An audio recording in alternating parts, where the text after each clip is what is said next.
What's the weirdest thing that ever happened to you that made you think that God was real? And I'm not. Now, I know God is real because he's blessed me tremendously, but this is a time that God used me to take care of one of his other children. So this had to be like 2009, 2010, and I really couldn't sleep. It's like 1 a.m. So, my thing is I like to get in the car, put on some music real loud, and just kind of let my imagination and thoughts come and just float. So I did that this particular night. It's like 1 a.m. I get in the car. Now, I lived on one side of downtown, so I drove through downtown. I'm looking at the buildings, I'm looking at the lights, I'm looking at the whole scene, and I drove through to the other side of downtown. I really didn't have no route, I didn't have no destination. I'm just driving. Now, this was before they started doing all of the heavy gentrification, so it was still kind of rough. Kind of in my neighborhood, it was kind of rough, and then on the other side of downtown, it was still kind of rough. So I'm just driving, I'm listening to some music. There's nobody out, right? Nobody. So I'm riding, and I see this old man. I said, oh, okay, that don't look right. So I look again, and he just kind of like walking like this, like spaced out. I'm like, I could tell he wasn't homeless. I said, okay, all right. So I just had this urge. Guy was just like, turn around. So I said, okay, I'll turn around. So I turned around, and then I turned around again, so I pulled up right next to him. And I rolled the window down, and it was almost like he knew I was coming. I said, hey, you okay? He said, hey there. Just so soft and nice and meek and humble, like just the nicest old man you could ever come across. He said, hey there. I said, you okay? He said, I think so. I said, you think so? So now I'm confused. I'm like, you think so? Because I really wasn't familiar with dementia or Alzheimer's or none of that. So he said, yeah, I think I'm okay. I said, well, what you doing out here? He said, oh, nothing. I done kind of wandered away from home, and I done kind of got lost. I said, oh my goodness, he out here lost. I said, okay, get in the car. So he gets in the car. I said, hey, what's your name? He said, and I'm not going to repeat his name, but I still remember his name. I remember how it's spelt and everything. He said, my name is such and such. I said, okay, Mr. Such and such. You got a phone? And he was like, nah, I ain't got a phone, but that would help, huh? I said, yeah, because he was kind of beating himself up because maybe his kids have been telling him he needs to keep a phone.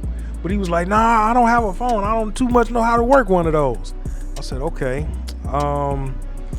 So he in my car. We sitting on the side of the road. I said, okay.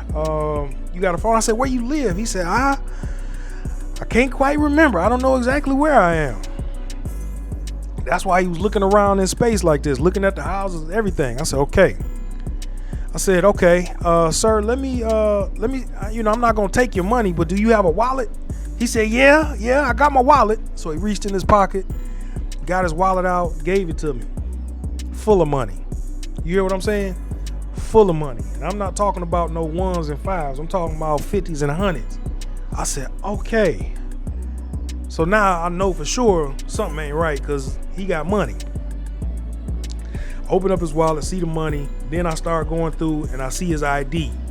And I said, hey, is this your address? And I started reading it. 123 Main Street. Yeah. That's it, because when people have dementia and Alzheimer's, they can't remember like the current circumstances, but they can remember solid things that they know from the past. So his address was something that when he heard, he remembered it and he lit up. Yeah, that's it. Okay. So I put it in my GPS. Come to find out, he was about 10 blocks away from the house. So I take him back to the house. I said, is this your house right here? Yeah, that's it. I said, okay. I said, now you go in there. I said, you gonna be able to get in the house? He said, yeah, my daughter should be in there. I said, okay. He gets out, he walks up the driveway, he turns around. He said, thank you. I said, no problem, Mr. Such and such, get in the house. He went in there, he went up to the porch, rang the doorbell. His daughter came and looked out the house like this. And then she looked at me, she looked at him and looked at me like she was confused because he thought he was in the house asleep. But he done wandered out.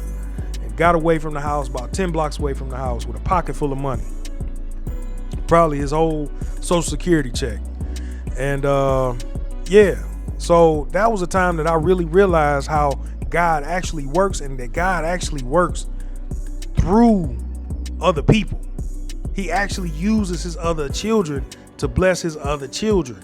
And that's one of the ways that right there that I knew that God was real, and that God was actually using me and put me in the position to help that old man get back home safely, because somebody else may have, they may have took him home, but they might have took his money, or they might have took his money and beat him up, or you never know what could happen to an old defenseless man, 85, 90 years old. And yeah, it was amazing. So it still kind of, gets me kind of worked up, because that story right there was it was amazing that I was in a position right there to actually take that route to actually get him back home safely. So God is definitely real.